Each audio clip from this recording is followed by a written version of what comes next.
Саламатсыздарбы? Бизди көрүп жаткан жалпы спорт көрмандары, футзал колдоочулары кайрадан сиздердин назарыңыздарда Ош футбол ассоциациясынын 16-чы ачык чемпионаты орун алып жаткан көрүдөбүз. Бүгүн эми 3-чү орун үчүн беттеш, 3-чү орунун ээсин бирге аныктайбыз. Талада бүгүн эки команда ак түстүү, ак көк түстүү бул Жапалак командасы, ал эми көк түстүү кызыл командасы бүгүн 3-чү орун үчүн беттешет. Бүгүн сиздердин кызматыңыздарда мен Улукбактов жана кесиптешим Улукбек Салиулу менен биргеликте бүгүнкү оюндарды баяндайбыз. Ооба, ардактуу көрүүчүлөр, 16 беттеш намты артта калды. Керемет оюндардын жүргөнүн сиздер менен чогуу күбө болуп келдик. 2 ай аралыгында Ош шаарынын жана Ош облусунун мыкты футзал командалары шаардын жана облустун биринчилиги үчүн ат салып келишкен. Демек, аларга татыктуу жарым финал оюндарында 4 мыкты командалар чыгышкан. Алар 3 Агростайл, Жапалак, Большевик жана Кызылкая командалары ойнот көрүшүп, финалга болгон жолдомону 3 жана Большевик командалары жеңип алууга өздөрүнө мүмкүнчүлүк алып отурушат. Ал эми жеңилип калган командалар бүгүн 3-чү орун үчүн болсо да аягына чейин күрөшүүгө аракет кылышууда. Өтө кооптуу соккор. Рустам Абдыразаков алгачкы соккуну атаандаштын дарбаза торуна карай жолдоду. Чындыгында эң алгачкы чабуулдарды биринчи болуп Кызылкая командасы жаратууга ынтызар жана кызыктар болуп тургандай. Эмнеге дегенде Жапалак командасынын буга чейинки оюндарда, буга чейинки турлардагы оюнчулардын тажрыйбалуу бир топ легионер оюнчулар, негизи эле футзалда аты чыккан оюнчулардын болуп келгенин көрүүбүз. Эмнегедир бүгүнкү 3-чү орун үчүн болуучу беттешке ал оюнчуларды чакырылган эмес. Же болбосо кандайдыр бир себептерден улам алар бүгүн курамда аларды көрбөй турабыз. Эми бүгүн эки команданын курамына назар салып көрсөк, эми бирдей таразанын ташы теңелип турганын көрүүбүз. Албетте бүгүн финалдан кем калышпаган оюнга көп болгонуга толук ыктымал.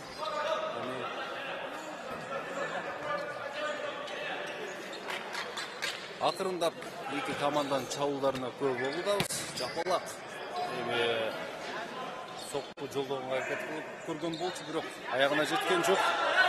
Мен эки команданын курамы менен табышпайын. Алгач Жапалак командасынын курамы: биринчи номерде дарбазачы Сардорбек Турдиев, 6-чы Фарухбек Мамасаидов, 10-чы Ислам Кудайбердиев, 11-чы Өткүрбек Махмадаминов, 22-чы Бахромжон Мансуркожаев жана 8-чы Санжар Тамиров. Ал эми Кызылкая командасынын курамына назар сала турган болсок, Кызылкая командасы бүгүнкү курамга толук курам менен келип отурушат. Биринчи турларга назар чаптырганыбызда эң биринчи дал ушул курам менен келип, эң мыкты тайпалык баскычтагы эң мыкты оюнду көрсөткөн эле. Анысы Кызылкая командасы курамы, Жапалак командасы чабуулун жаратып эсеп санын ачуу болуп турат. Эсеп сандары 1-0, демек Жапалак командасы бул курам менен деле Кызылкаяны жеңебиз деген үмүтүн ышкын көрүп турабыз. Кызылкая командасынын курамы: 9-чу номерде Азизил Абдуллаев, 7-чи Мухаммадали Камалов, 14-чү Элеман Зарипов, 4-чү Рустамбек Абдыразаков, 1-чи Муслимбек Исмаилов, 10-чү Сиражиддин Шакиров, 5-чи Максатбек Исмаилов, 7-чи Жуматилла Султанов, 10-чу Эсен Үсен уулу, 11-чи Бектур Садыбакасов, 8-чи Тынчтык Жолдошевдар Кызылкая командасынын курамында. бирок эмнегедир протокол боюнча оюнчулардын баардыгы оюн талаасында жок экенин байкоого болот. Себеби кыргыз футболундагы, кыргыз премьер-лигасындагы аты чыккан Нефть командасынын оюнчусу Эсенбек Үсөн уулу протоколдо болгону менен оюн талаасында анын жүзү көрүнбөйт.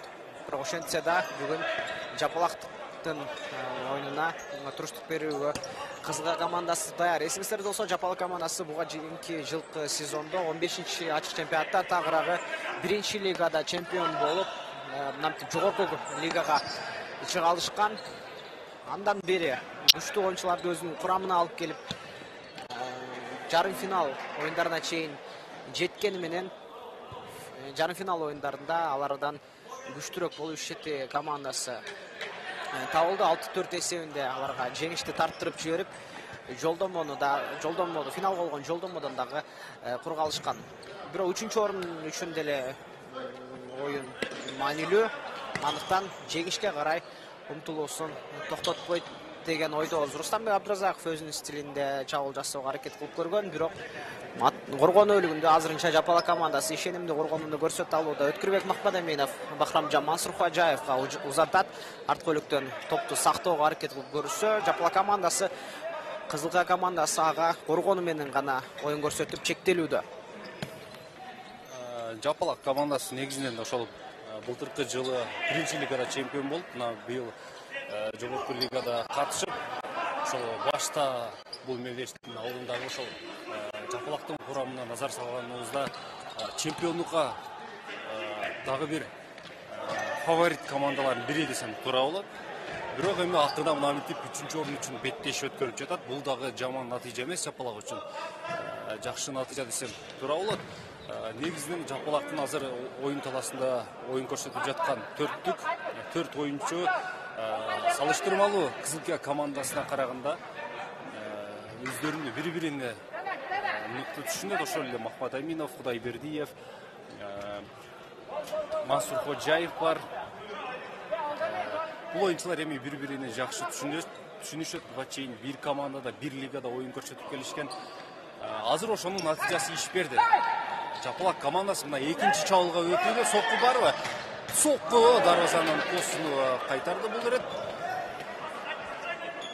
Ошонун натыйжасында Жапалак бир гол жаратып, алгачкы мүнөттөрдө алдыда келүүдө.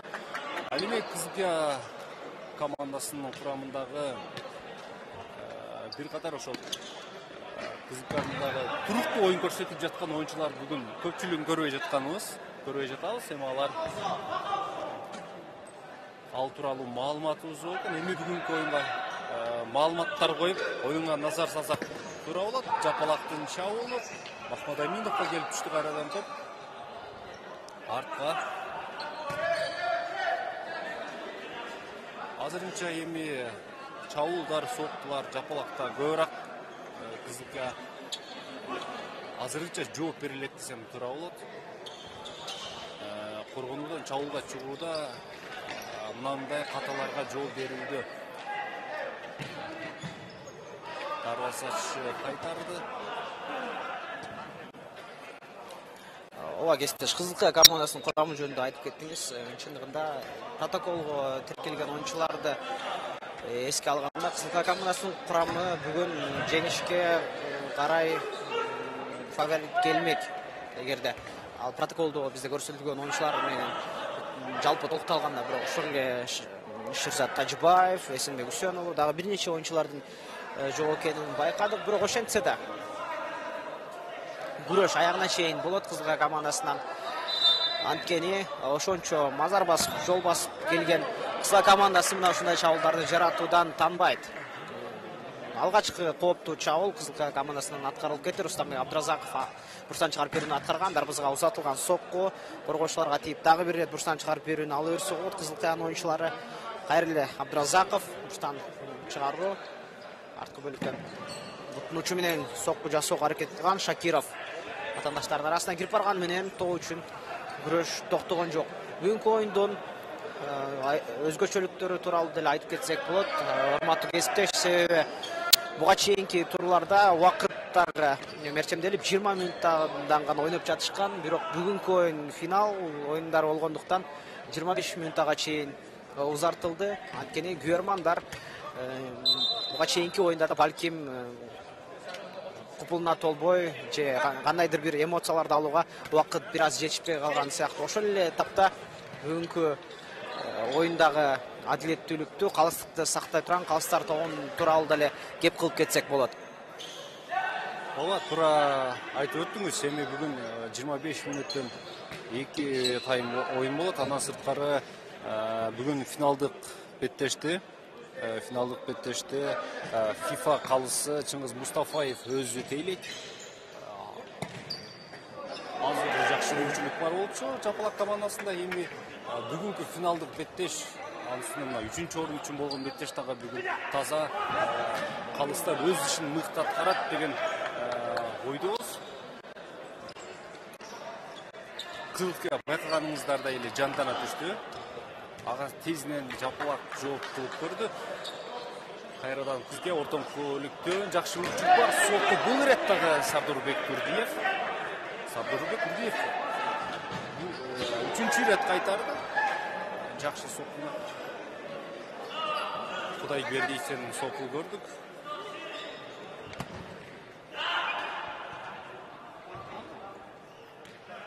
Кайрадан топ Кудайбердиевге келип түштү. Өзү Мамасаидов менен ойнойт. Кайра өзүнө келип ортоңкулукка дагы бир сокку дарвазачы кайтарды.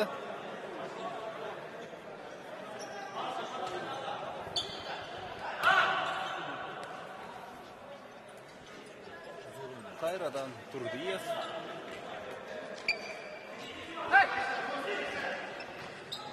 Мансур Кожаев өзү кошулду оюнда ылдамдыгын кошту, бирок жеткен жок. Каршы чабуул. Тоо үчүн күрөш. Кайрадан Мансур Кожаев мындай тоо үчүн күрөштү. Бул Мансур Кожаев анча-мынчасына чекине бербейт. Жеткен жок кызга. Эки команданын тең чабуулдары аягына жетпей калганын көрүбүз. Сокку дарвазага эмес, Гюермандын башына киргенин көрдүк. Албетте. Кубаттуу сокку. Бул Гюермандардын бир кыйла маанайын көтөрүп түштү. Эң башкысы Гюермандарга дес болуп калабыз. Мындай соккулардын өзүнө абайлап майны берип карап отурган өтө жакшы болот. Урматтуу кесиптеш, бул соккунун Гюерманга тигенде деле өзүнчө бир мандем бар да. Себеби Ош футзал лигасы акыркы жылдар аягында өнүгүүдө, ар тараптан келген эмне деген сокку Өткүрбек Махмадамедовдун соккусун дарвазачы чыгарып кеткен.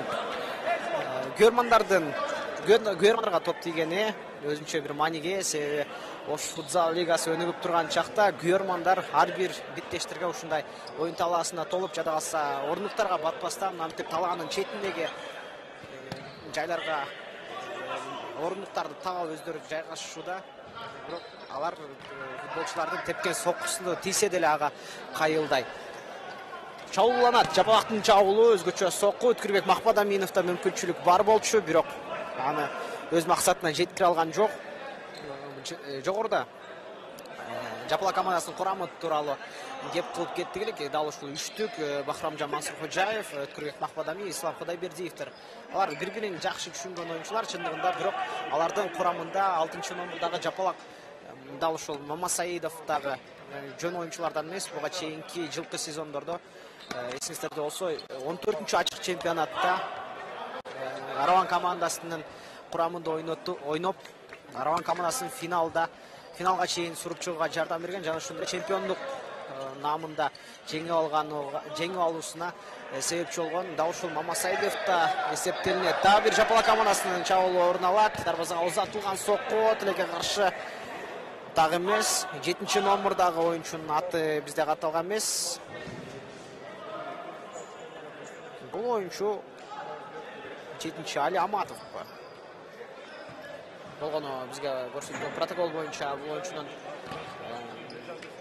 эсеп номурундагы мыкты чабуул жаратуу мүмкүнчүлүгү бар. Эсеп номуру протоколго түшпөгөндүгү үчүн ал оюнчу тууралуу маалымат айтыбыз бизге азыр кыйынга тургандай. Сол капталга узат берүү. Ислам Кудайбердиев мыкты чабуулга чыгып барат. Дарбазага өз сокку узатууга даяр. Сол капталга узаткан Өткүр Махмадаминовдон сол буту менен кандай керемет соккуну, кандай тактыкта аткарып отурат. Эсеп сандары демек кайрадан өзгөрдү. 2-0. Ооба. Бул үчтүктүн бири-бирин түшүнгөнү бүгүн Жапалак командасынын пайдасына эле иштеп тургандай. Кысылкыя азырынча 2 жарган голдун бирөөсүнө деле азырынча жооп бере элек, бирок алдыда гол күтөбүз Кызылкыя командасынан. Себеби эсиңиздерде болсо түштүк жергесинде эң өнүккөн лига болуп, буга чейинки жылдары Кызылкыя лигасы эсептелип келген. Башка өлкөлөрдөн легионерлерди алып чыккан, Кыргызстандын курама командасында оюнчуларды алып келип турнирде ойноткон жана ошол футзалдын деңгээлин көтөргөн дал ушул Кызылкыя лигасы болчу. Дагы бир чабуу тилекке каршы Өткүр Махмадаминовдун узат берүүсү дарбазага карай жолдой алган жок. Мына ушундай маалыматтар, ардактуу көрүүчүлөр, оюн талаасына назарыңыздарды бурабыз. Ислам Кудайбердиев чабуул жаратууга дагы бир ынтызар, бирок коргоочулар азырынча коргоонун бөлүгүн туура жаап тургандай. Бирок ошентсе да үчтүктөн чабуул жардам берүү дарбазага алгачкы эмес жок. Буга чейин нече соккуларды узатып кетти Рустамбек Абдыразаков. Бул жолкусуна дагы Сардар Турдиев туруштук берүүдө. Бахрам Мансурхожаев өнүктүштүн алдыңкы бөлүктүн ачылуусун суранууда. Жана Өткүр Махмадаминов топ менен артка узатат. Кудайбердиев Мансурхожаевка жеткирүү бар. Алдыңкы бөлүктөрдөн өнүктүштөр ачылат. Мыкты жазгыралуу дарбазага өзү узаткан соккусу Бахрам Мансурхожаевдан коргоочуга тийип кубаттуулугун жоготкон жана топ кайрадан Кызылкыянын оюнчуларына өткөн эле. Сол капталдан кайрадан оңго карай кошулуу Кызылкыя командасында топ болсо 10 номердагы Сахридин Шакировда. Шакиров дарбазага сол бут менен анчейин деле кубатсыз соккуну узатууда. Сардарбек Турдиев бул соккуга шаштысы деле кеткен жок. Оңочулук менен гана топто алып өнүктүштөрдө кайрадан жеткирип берүүгө жетишүүдө. Өткүр Махмадаминов борборлук бөлүктө. Кызылкыя командасынын оюнчулары буга чейин коргоонун бөлүгүнө жатып, коргоонун бөлүгүндө ойун алып барып жатса, азыр прессингге чыгууга аракет кылып жатышат. Бирок алардын жасаган прессинги эмнегедир аларга каршы иштеп жаткандай. Себеби контр чабуулдарды жаратууда Жапалак командасынын оюнчулары мыктыраак келет. Контр чабуулдарда ошол Ислам Кудайбердиев баштаган Жапалак азырынча жакшы өзүн көрсөтүүдө. Ал ортодо тайм-аутта тыныгып, кайрадан тайм-ауттан соң оюнду улантабыз.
Бүгүнкү оюндагы алгачкы тайм-аутка көп болду. Эми контр чабуулдарда азыркы голдо деле Кудайбердиев өз убагында атамдаштан топту сууруп алып, ылдамдыгын кошуп, ылдамдыгын ишке салып, алга өтүп, акыркы көз өнүндө Махмадаминовго бир кереметтей эч ким күтпөгөн жерден пас жолдогон, пас узаткан болчу. Негизинен Кудайбердиевдин кесиптеш эң бир күчтүү тарабы бул күтүлбөгөн жерде өтө бир анык, кооз, мыкты пас берет.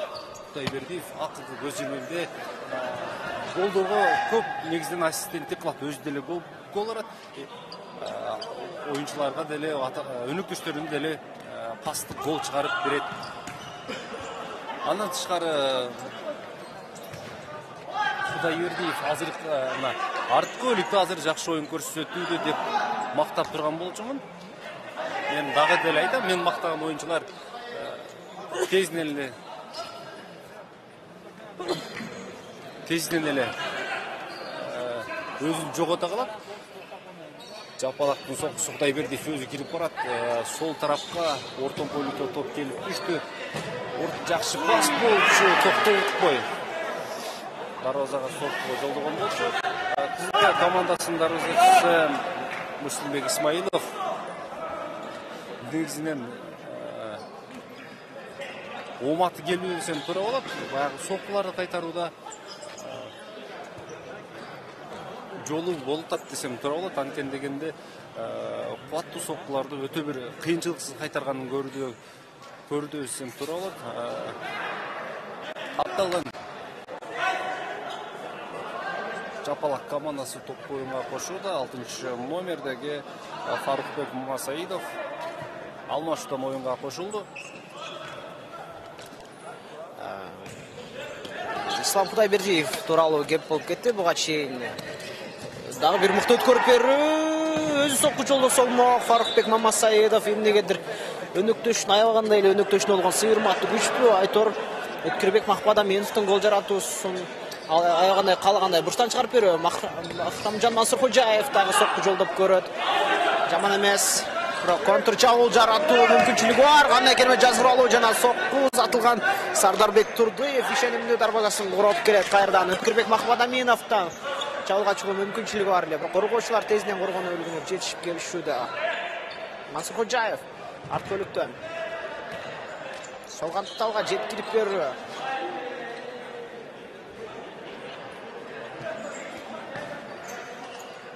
Садыков окшойт. Бул 70-катар сандагы оюнчу. Оң канатка узатылган.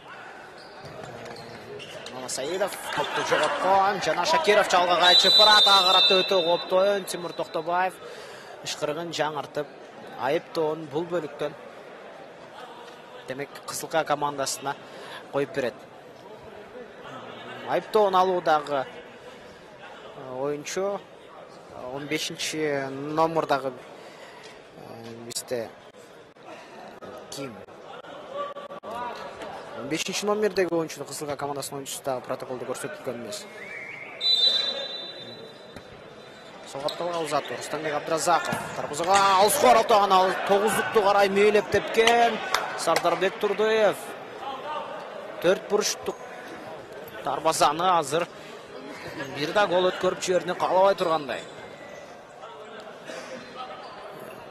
Бахрамжан Мансуркожаев бурчтан чыгарып берүүгө кайрадан атандаштарына мүмкүнчүлүк жаратууда. Шакиров атандашын жазгыруу аракеттери дарбазага сокку узатылат. Мансуркожаевка тийип кайтууда. Топту сактап калуу аракети Жапалак командасында ийгиликтүү. Азырынча Бахрамжан Мансуркожаев солго Садыков дарбазага бутун учу менен сокку жолдойт.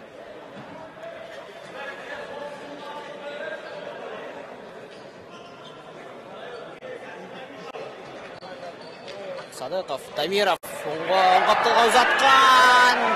Мамасаидов мүмкүнчүлүктү кайрадан колдон чыгарып отурат. Эсеп сандары 3-0 айланышы мүмкүн эле. Жапалак командасы оюнду өтө мыкты баштады. Чабуулдарды жаратып атандашынын дарбаза торуна гол жаратуу мүмкүнчүлүгүн да алды. Бирок эмнегедир 2 эсеп санына канааттанабы Айтор оюндун темпи бир аз жайлап калгандай. Атандашын бир аз тоготпогон сыяктуу оюн алып барууда. Бирок мунун акыры жакшылык менен бүтпөшүн алар деле билет болуш керек. Чыңгыз Мустафаев Санжар Тамировка сары айып кагазын сыйлап олтурат. Дагы бир айыптоо бар.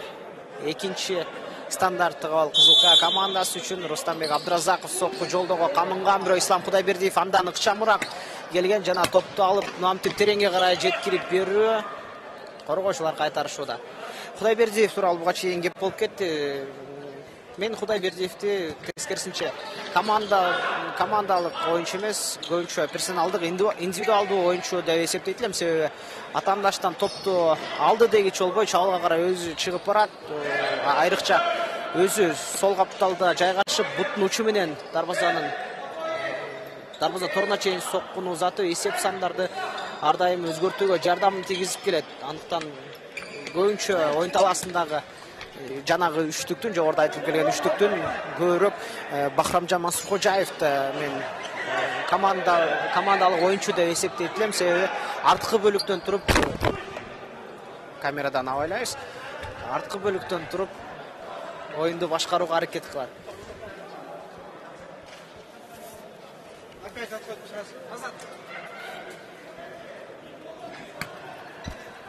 Капталдан Кудайбердиев топту оюнга кошконун көрдүк. Эми сол тараптан чабуулут көрөт. Оңонат ортон колукке топ келип түштү. Сокку жолдонобу? Жолдонду. Аттуу сокку болуп чыкты. Сиражидин Шакиров. Дагы бир сокку Кудайбердиевдин аткаруусунда. Буга чейин жарым финалда Жапалак командасы өтө бир голдорго бай болгон беттеште Ушек Агростайл командасына 6-4 эсебинде жеңилип калган болчу. Ал эми Кызылкия командасы болсо жарым финалдык беттеште Большевик командасына 4-1 эсебинде жеңилген. Албетте бүгүн финалда кара суу дербисин көрө болобуз. Ага чейин бул беттешке күлө бололу дегиче ошол эле 7-чи номердеги оюнчу алыстан сокку жолдоду. Дарбазачы дагы топту кайтарганга аракет кылган болчу, бирок соккунун ылдамдыгы, соккунун кубаттуулугу дарбазачыны бир кыйнап койгонун көрдүк. Кайтара албай калды жана топ дарбазанын торунан орун алды. Эсеп сандары 3-0. Ал эми биринчи бөлүктүн аякталышына саналуу секундалар калды. Кызылкиянын соңку чабуулдары дагы бир сокку. Бул ирет дагы таамай эмес. Турдиев топту артка кошуп берди. Баш менен сокку жолдогон болчу, бирок ойдогудай эмес.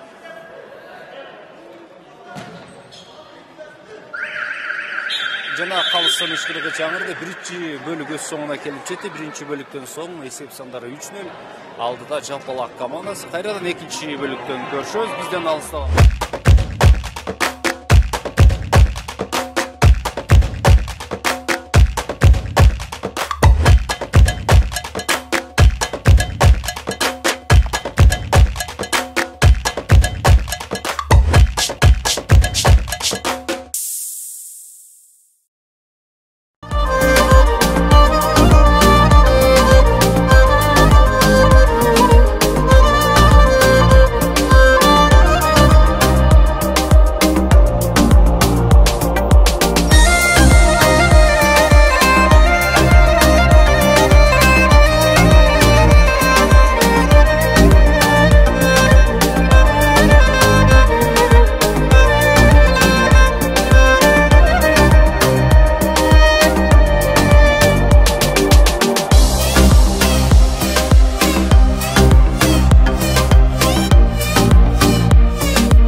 Дагы бир саламатсыздар, урматтуу футбол сүйүүчүлөрү, футзал көрмандары. Сиздер менен Ош шаарынын жана Ош облусунун 16-ачык чемпионатында жолугуп турабыз. Бүгүн 3-орун үчүн болуучу негизи эле финалдык оюндар. Ал оюндарга 3-орунду талашып, Кызыл Кыя жана Жапалак командалары күч сынашууда. 3-орунга болуучу оюндун экинчи бөлүгү командалар биринчи бөлүктө тең чыкты деп айтпайм. Эсеп сандары боюнча Жапалак командасы алдыда. Негизи эле оюндун жүрүшү тууралуу кеп кала турган болсок, биринчи бөлүктө Кызыл Кыя бир нече чабуулдар менен жооп кылууга аракет кылган, бирок ооматы келбеген болчу. Бирок ошентсе да алдыда 25 минутталык убакыт бар. 25 минутада биринчи бөлүктө Жапалак командасы 3 гол киргизген.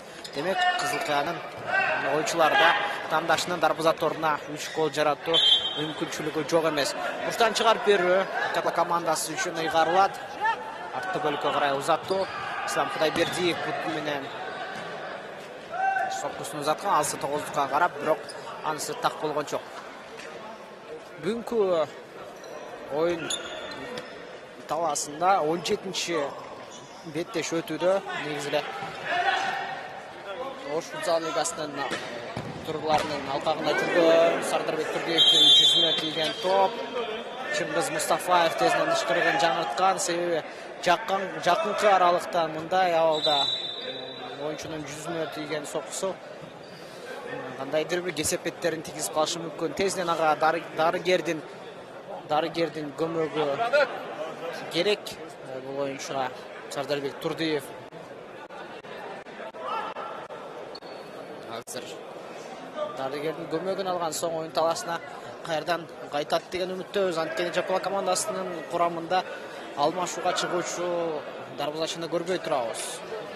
Же алар оюнчуну оюн талаасына түшүрүп, 5-чи оюнчунун жардамында улантат. Дегичи болбой Сардарбек Турдиев кайдан оюнга даяр экенин калыска билдирүүдө. Жана Чыңгыз Мустафаев топту Жапалак командасынын пайдасы үчүн берет. Садыков арткы бөлүктөн дарбазага узатуу, борбордон тагыраагы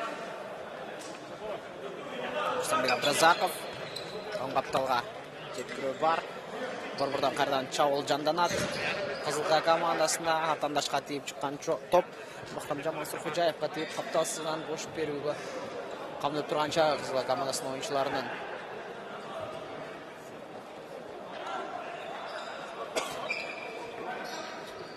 Шакиров артка, Абдразаков борбор менен кесип берүү, дарбазага карай сокку узаттуу, бирок Өткүрбек Махмадаминов атандашын тулку оюн кошо түртүп бул топту тебүүгө эч кандай шарт жаратып берген жок. Кезектеги дарбазага узатуу, соккуну бирок бул да коргоочуларга тийип чыгууда.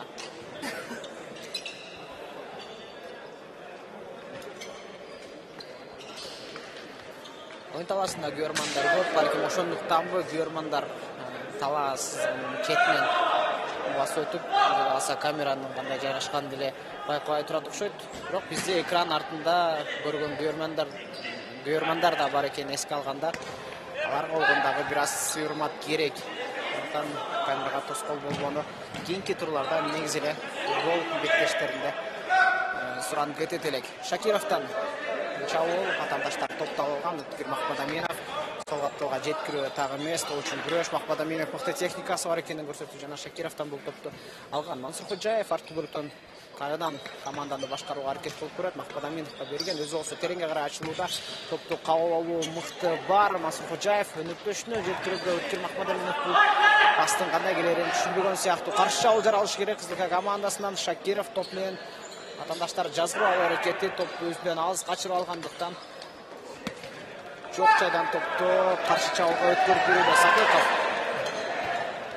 Кудайбердиевке арткы бөлөк Мансуркожаев бул аралыкта сокку жолдошсо болот жана бул соккуну да жолдой алган.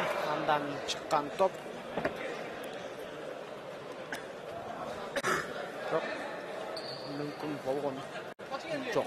Эсеп сандары дагы болсо 3-0. 5 минутта вакыт артта калууда. ооба Кызылкая командасы канчалык аракет кылбаган сайын эсеп сандарында бир гол жаратыш өтө эле бир кыйын болуп атат. Жапалак буга мүмкүнчүлүк бербей жатканын көрүбүз. Эң башкысы ошол айтып кете турган нерсе бул класс боюнча баары бир Жапалак командасы бул оюнда өз сөзүн айтканын көрүбүз. Мына 3 гол жаралды. Андан тышкардагы голго жакын келген өтө көп мүмкүнчүлүктөр болду. Ошол негизден эле ошол 3 оюнчу трио бүгүн Кызылкаяга мүмкүнчүлүк бербей жатканын көрүбүз. Алдыда дагы убакыт бар. Алдыда 20 мүнөт убакыт бар. 20 мүнөттүн ичинде Кызылкая эсепти кыскартышы мүмкүн. Махмат Аминов өзү кирип барууда. Атандашын жазылган болчу, бирок атандашын жаздырып пас жеткирген, бирок ал пасты өнөктөшү түшүнбөй калганын көрүбүз.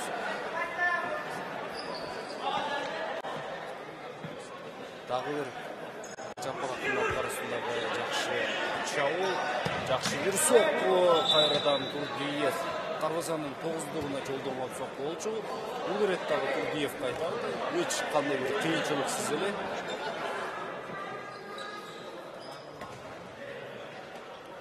Сардарбек Турдиев эле Ош лигасында оюн көрсөтүп жаткан дарвазачылардын ичинде эң бир тажрыйбалуу дарвазачы десем туура болот. Өтө бир реакциясы күчтүү. Элипбек дарвазачы ошол менен жана алдыңкы оюндарда айтып турдум, ошол кийинки намазга окшотор деп чоңкур болду. Чынында эле окшоп кетти анын кыймыл аракети, ошол топту кайтаруудагы анын оюндары, реакциясы десем туура болот. Жапалак командасы чабуулга чыгууда эми Кызылкая командасы чабуулга чыгууда оюнчуларга ишар болууда, коргонууда Жапалак азырынча мүмкүнчүлүк бербөөдө. Каршы чабуулдардан пайдалаганга аракет кылууда. Кезектеги чабуул Кудайбердиев ортон көйлүктөн жазгырды. Оң канатта дагы бир сокку жана акыры гол жаратты. Алгачкы сары айып кагасын алган оюнчу мына мынтип алгачкы голун бүгүн жаратты. Бул 8-чи номердеги Санжар Дамиров Кудайбердиевдин пасын сол буту менен дарвазанын алыскы бурчтугуна жайлап койгонун көрдүк. Албетте бул голдон соң аябай кубанды. Албетте мындай оюнда гол жараттуу чоң бир сүйүнүч десем туура болот. Анын кубангандыгынын себебин дагы бир нерсе менен түшүндүрүп кетсек болот. Ал буга чейинки оюндарда курамга түшпөй аткандыгы үчүн гол жаратпай келген. Анын бүгүнкү голу бул жылкы сезондогу алгачкы голу болду окшойт, адашпасам. Балким ошондуктанбы бул жараткан гол үчүн кубанычын жашыра алган жок. Чабуулдар Жапалак командасында кайрадан уланат. 4 жоопсуз жаралган гол. Кызылкая командасы кандай айла амалын жасайт болду экен деген азыр чоң суроо туулуп жатат. Себеби алыскы жайдан келип жакшы чабуу жана эсеп сандары ачылды. Кызылкая командасына Кызылкая командасынын оюнчулары биздин үндү уккандай оюн талаасында. Алгачкы жооп голду жаратты, бирок атандашын кууп жетүү үчүн дагы аларга 3 гол керек болот. Бирок ошентсе да алыскы аралыктан келип мынтип оюн көрсөткөнү азыркы жаңы тил менен айтканда жөн гана респект деп айтууга болот Кызылкаянын оюнчуларына. Себеби футзалдын өнүгүшүнө Кыргызстандагы өлкөдөгү футзалдын кайрадан жанданып, көрмандарды кайрадан топтоосуна мынтип себепчи болуп турат.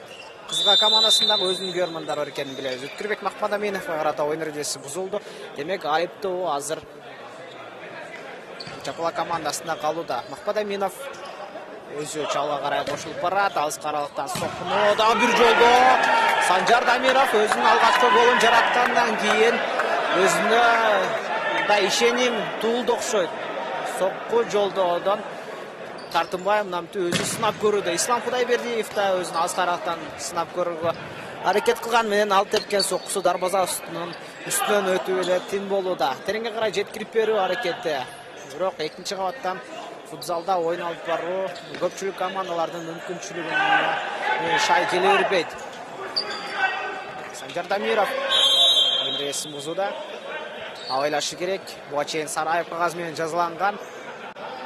Бүгүн эле 3-орун финалдык беттештерде ойын таласына түшүп эле гол деле жаратып, айып кагазын деле иштеп алууда. Бирок кызыл айып кагазын алууну каалабайт болушу керек. Себеби бүгүн жоопкерчиликтүү ойын. Эсеп сандары деген менен 4-1 эсебинде алда бараткандыгын эске алганда командасына каршы эле иштеп калышы мүмкүн. Себеби футзалда өзүңүздөр билгендей, бир оюнчу кызыл айып кагазын ала турган болсо, дегич жолдо Ислам Кудайбердиев 5-голду атаандаштын дарбаза торуна жаратып олтурат. Кудайбердиев намтип күтүүсүз жайдан жана жогоруда кесиптешим айткандай күтүүсүз жайдан күтүүсүз соккуларды жолдоп атаандашынын дарбазасынын шарчысын ар дайым кетирип олтурат. Рустам Абдразаков тереңге карай жеткирип берүү, дагы бир сокку жолдонгон. Кубаттуу Турдиев, борборго азатуу Өткүр Махматаминов Кудайбердиевке. Кудайбердиев жакшы топку командасында башкара алууда. Мухамжан Мансур Ходжаев арттан кайрадан оюнду жүргүзүүгө аракет кылат.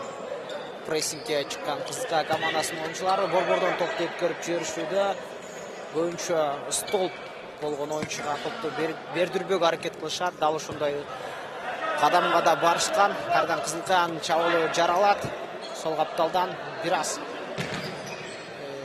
жайлашкан эпизоддор жол бербеши керек. Себеби футзалда мыкты оюн көрсөтүү үчүн жогорку темп, жогорку динамика зарыл. Сардарбек Турдиев жер менен жорголдото келген топту жөн гана колуна сактаган.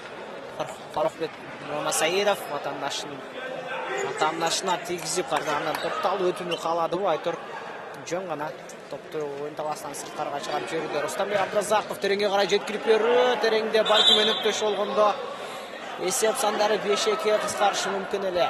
Кызган оюнчулары Шамдагайлыктан бир аз атаандаштарынан артта калып жаткандай. Капталсызынан кошуп берүү. Албетте кайсы бир командага тартып, же болбосо кайсы бир командага жактоочу болгонубуздан эмес, бирок чындыгында оюндун жүрүшүн байкаганыбызда Чапалак командасы атаандашынан бир аз үстөмүрөөк болууда. Бул тууралуу оюңуз кандай, урматтуу кесиптеш? Эми 5-гол ачыкча болду чынында эле кызга командасы үчүн. Антен дегенде 4 гол 4-1 эсеп болчу. Айырмачылыгы теңилгенге бир аз болсо дагы үмүт шамдары бар болчу. 5-голдон кийин эсепти теңеп бүгүнкү оюнда жеңишке жетиш өтө эле бир кыйын болуп калды. Антен дегенде кызга командасы өзүнүн өжөлүгүн көрсөтүп, бакырына чейин оюн көрсөтүүдө. Махматаминов жакшы жазгырды, дагы бир сокку дарбазачы бул ирет кайтарганын көрдүк. Махматаминов дагы бүгүн эми жакшы формада экендигин көрсөтүүдө. Жакшы оюн көрсөтүүдө, ошол бир гол жаратты. Жана бул жерде ошол дарбазага топту кайтарып бергендиги үчүн стандарттык айып соккусу жолдонот. Топ алдында Мансур Ходжаев, анын жанында эркин айыптуу 7-номердеги оюнчу протоколдо бизге тилекке каршы берилген эмес. Тимур Токтобаев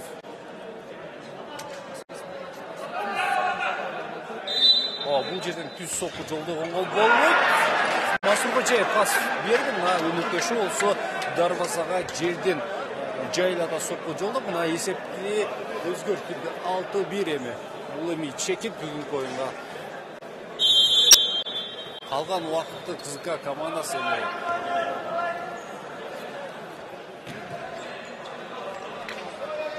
расмиятчылык үчүн деле өткөрүшү күтүлөт. Канча дагы кызга алыс аралыктан келип эми бүгүнкү оюнда болгон күч аракетин көрсөтүп, бир аз да болсо да эсеп сандарын кыскартып, кызга деген ошол атты ошол эле авторитетти десек туура болот, сактап калууга тырышат. Негизинен Кызыл Кия бул тогуз футболунда өз орду бар мыкты футболчуларды даярдап бере турган бир шаар, бир чөлкөм десем туура болот. Кызыл Кияда ошол эле азыркы учурда улуттук курамада ойноп жаткан оюнчулар, буга чейин деле улуттук курамада ойноп келген оюнчулар бар. Футбол, футзал Кызыл Кияда аябай жакшы өнүккөн. Жана кесиптешим айткандай, буга чейин ошол түштүк жергесинде эң алдыңкы ошол мелдештердин бири ошол Кызыл Кияда өтпөк болчу. Андан кийин Про лига мелдеши өткөрүлүп, алгач ирет ал жакшы деңгээлде өткөрүлүп, Айкермет Мансур Кожаев коргонууда, чабуулга чыгууда атаандашын өтө кооз жазгырды. Рональдино режимин жандырып алганын көрдүк. Про лига турнири жакшы өткөндөн соң эми быйыл Букалин Кыргызстан супер лигасы, футзал боюнча супер лигасы эки зонага бөлүнүп, А жана Б зоналарына бөлүнүп оюндар өткөрүлөт. А зонасында ошол Бишкек, Талас, Нарын, Чүй, Ысыккөл, түндүк тараптагы облустардан куралган командалар ойын өткөрсө, ал эми Б зонасында Ош, Жалал-Абад, Баткен 3 аймактан келген командалар беттеш өткөрүшөт. Азыр ушул тапта А зонасында оюндар башталды. Биз менен параллель оюндар өттүдө. Ал эми Б зонасындагы оюндар 30-чу жакшы мүмкүнчүлүк бар. Бирок дарвозачы жана Мансур Кожаев бул чабуулду кайтарып десе туура болот. Ош, Жалал-Абад жана Баткен облустарынан келген командалар Б зонасында атсалышат. Алар Кара Суу Ичети, Үчет Агростайл, Ошмо, Кочкор атынан Нефчи, Шавкат, Кызыл Кия жана Ош спорт комитетинин командасы 6 команда бүгүн ошол мелдеште атсалышат. Алардан эң мыкты 3 команда болсо кийинки этапка мүмкүнчүлүк жолдомо алат. Ал эми А зонасындан 5 команда, ошентип жалпы 8 команда кийинки этапта оюн көрсөтүшөт. Алардан эң мыкты алдыңкы 4 команда болсо финалдык баскычка катышып, андан ары чемпионду бирге аныктайбыз. Буюрса Ош футбол ассоциациясынын чемпионатын аяктагандан соң Суперлига оюндары менен сиздер менен бирге көрүшөбүз. Есеп сандары 6-1. Жапалак командасы ишенимдүү алдыда.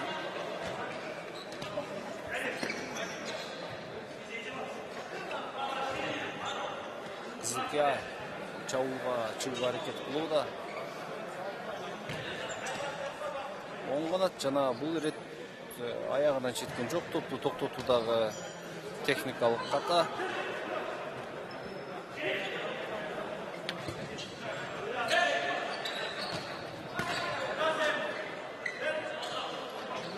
Абдуразак сол канатка топту калтырды. Мансур Кожаев бул иреттагы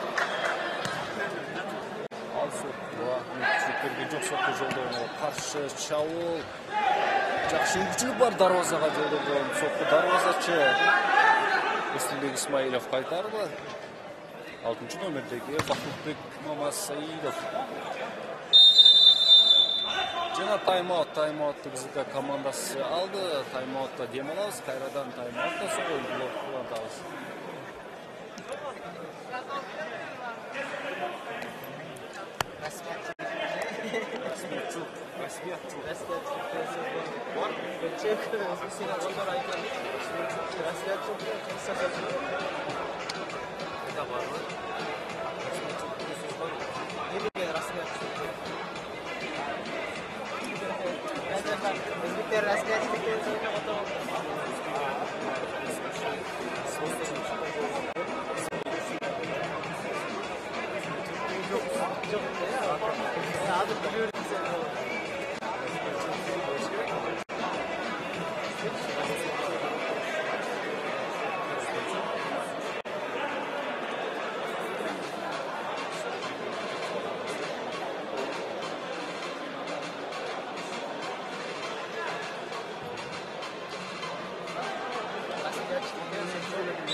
Тайм-ауттан соң кайрадан топ ойын таласында Кызыл Кыя командасы 25 минутанын 20 минутасында атандашына дагы 3 гол жаратуусуна себепчи болду. Бирок алар экинчи бөлүктө бир гана гол менен жооп кылып тембел болуп турушат.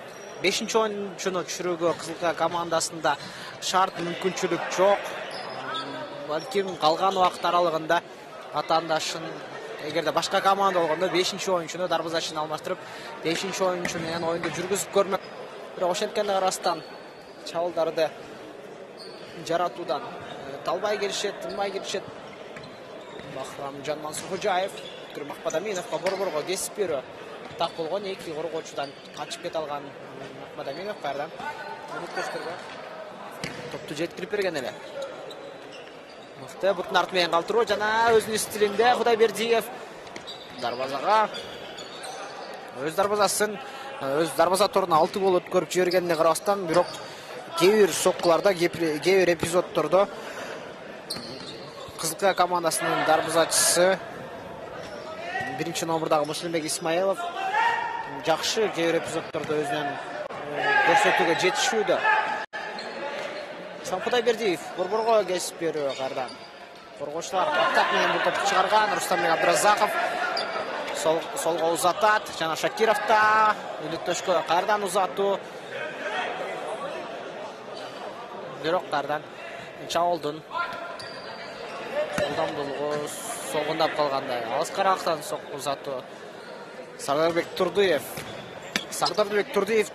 тууралуу да буга чейин кеп кылып кеттик. Турдиевдин чеберчилиги тууралуу, Турдиевдин тажрыйбасы тууралуу, бирок чындыгында мурдагы футзалдын тарыхында Сардарбек Турдиев сыяктуу дарбазачылар аябагандай бааланган, бирок азыр жаңы футзалды эске алганда мыкты дарбазачынын үстүнөн ашырат. Жаңы футзалды эске алганда Сардарбек Турдиевдин бут менен анчейин оюн көрсөтө албагандыгы ага кандайдыр минусу деп айтып кетсек деле болот. Себеби азыр жаңы футзалда 5-oyunчунун милдетин аткарууга да даяр болгон оюнчулар бар.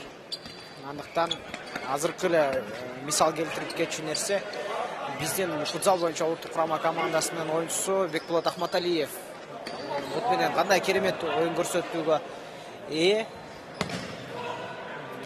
Балким ошол артыкчылыгы үчүн аны азыр улуттук курама командада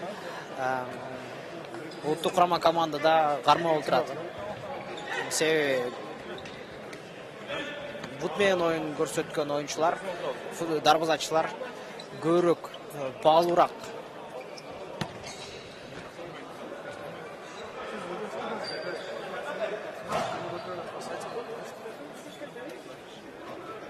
Таптал Бурсан чыгарып берүү. Бахрамжан Мансурхожаев, солоттар, Санчар Тамиров. Кудайбердиев, Мансурхожаев. Кайрадан Мансурхожаев, Кудайбердиев, Мансурхожаев болууда. Топ Кызыл Кыянын коргоочулары.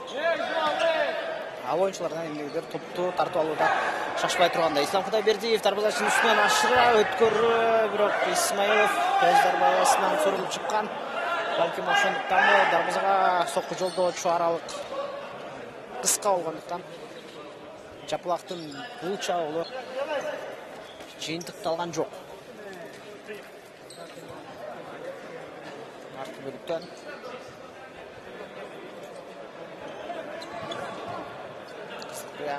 командасы топту сактоо аракеттерин көрүп келишет. Оңгаттал. Солго карай узатуу. Рустамбек Абдыразаков Кызыл Кыя командасынын эң топту мыкты өзүндө башкарган. Элестеткенде топ анын бутунан чыкпай, бутуна клейленип калган сыяктуу эле оюнду көрсөтөт.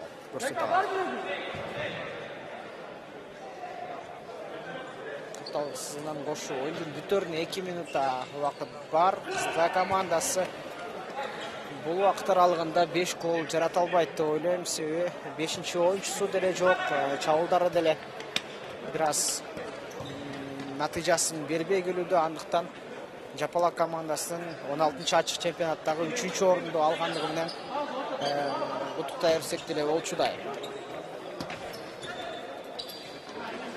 Жаман эмес көрсөткүч. Биринчи лигада мурдагы жылкы сезондо биринчи орунду алган болсо, дагы бир чабуул Жапала командасында Өткөр Махмадаминов 7-чи голду жаратууда. Жана бул чекит болду окшойт. Бүгүнкү беттештин соңунда 1 минут убакыт аралыгында гол көрбөй калышыбыз деле мүмкүн. Бирок ошентсе да оюн акыркы секундаларга чейин уланат. Чыңгыз Мустафаев финалдык ышкырыгын жаңырткан соң командалар дагы бир чабуулду жаратууга кызыктар болду Жапала командасынын оюнчулары. Оңгапталга жеткирүү Сардарбек Турдуев дарбазадан суруп чыккан. Бирок топко тийбей атамдаштын алдамчы аракеттери менен алаксытып коюуда. Махмадаминовдон дагы бир чабуул, дарбазага узатуу, бирок дагы эмес. Мына ошентип, ардактуу көрөрмандар, акыркы тур финалдык бөлүктө акырындап соңуна жеткирүүдө алдыда Ушет Агростайл жана Большевик эки Кара суу жергесинин мыкты командаларынын финалда болгон беттешүүсүн көрөбүз. Бул ачык чемпионаттын демирчилерине учурда пайдаланып ыраазычылык билдирип кетели. Биздин башкы демирчи Ош мамлекеттик университети көрсөтүүнүн өнөктөшү Салмат клиникасы, ошондой эле Политра борбору, Ленинг спирттер магазини. Чыңгыз Мустафаевдин айткандай финалдык ышкырыгы жаңырды жана 3-чү орунду Жапала командасы жеңип олтурат. Аларды бул жеңиши менен куттуктайбыз. Ал эми Кызылка командасына кийинки ачык чемпионаттарда, кийинки турнирлерде мындан да мыктыраак даярданып келип, мыкты ийгиликтерди багындыруусуна тилектешпиз. Ардактуу көрөрмандар, сиздердин кызматыңыздарда мен Улукбек Салиулов, кесиптешим Улук Бакытов жана Актилек Оморбековдор болдук. ТМЖ Медиа телеканалы ар дайым сиздерди спорт менен болууга чакырабыз. Көрүшкөнчө.